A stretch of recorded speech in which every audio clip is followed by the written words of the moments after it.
Hey, what's going on, everybody? I want to talk about four dumb things that are keeping you broke.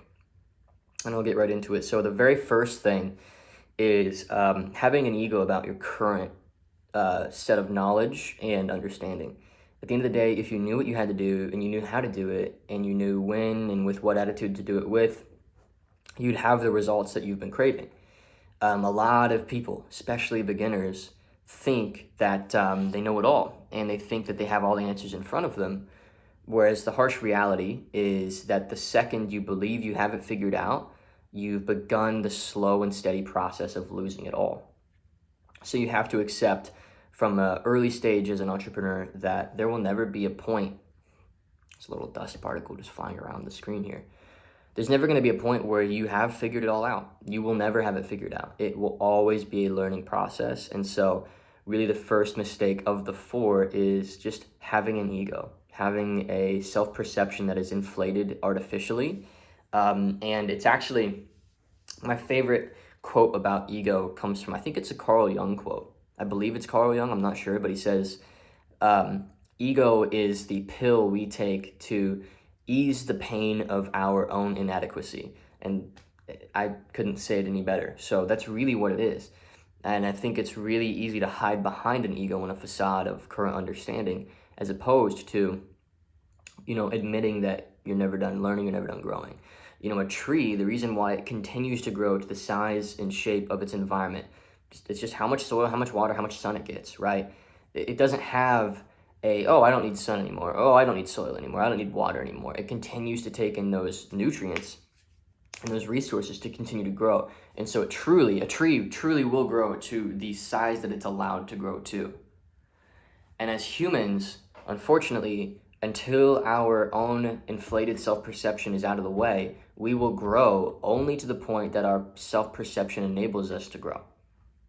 Okay, that's the very first mistake, is just an overinflated sense of self.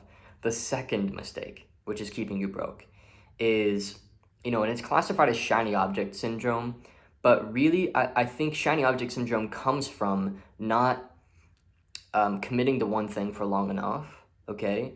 So when you look at the ridiculously successful people, and I've got people that are good friends that are doing $1 million a month, $2 million a month in their businesses. And, I myself even I think our best month was just shy of 400,000 in a month. And for my business, what I've learned is that, how do I put this? I guess there's no right or wrong business decisions. There's just right or wrong ways of learning from mistakes and failures.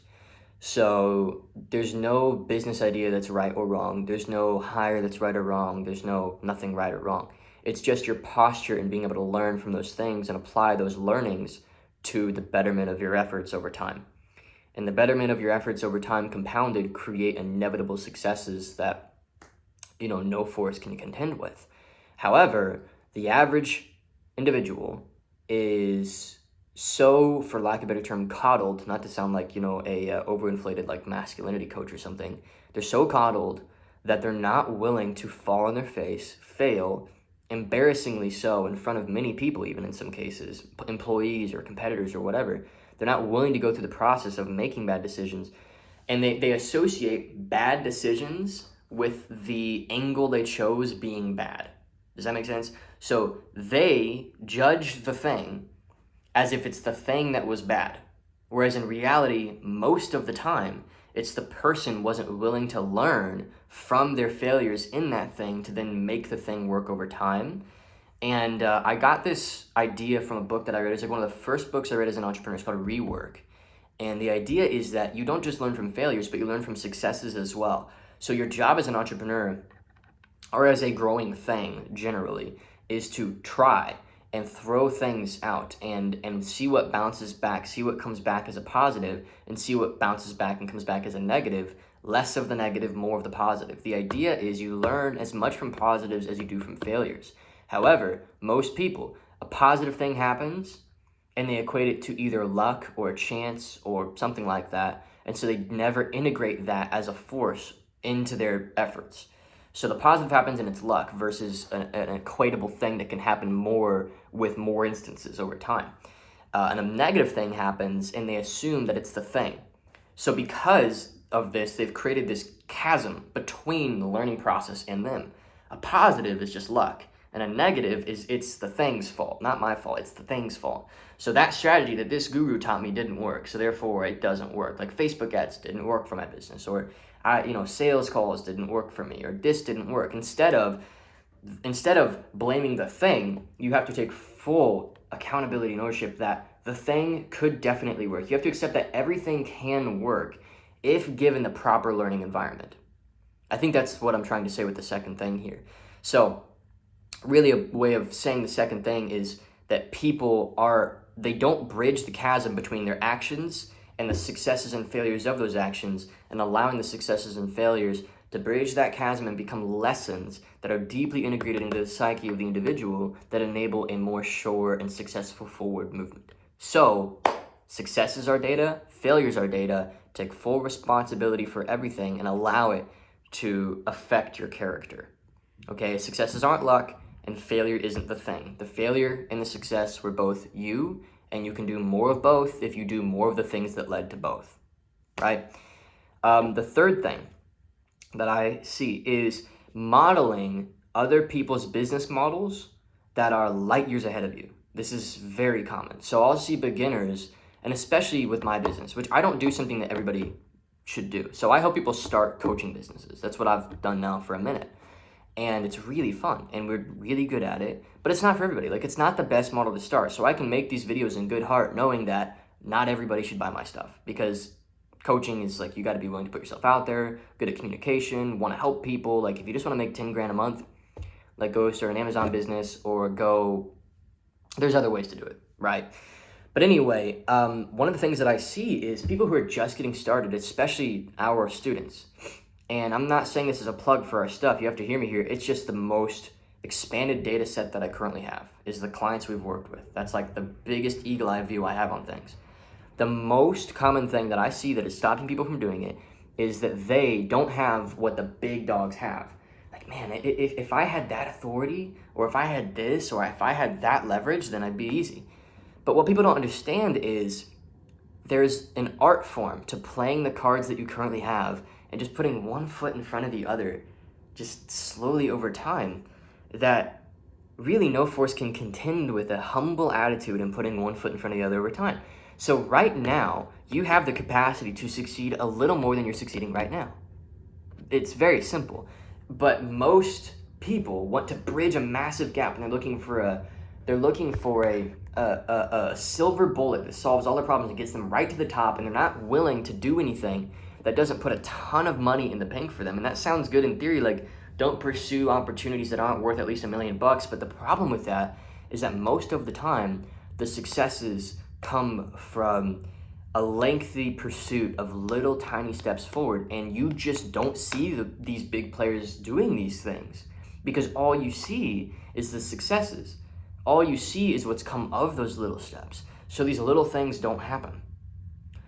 Okay, these little things could be simple, learning simple skills like how to make content, very good skill.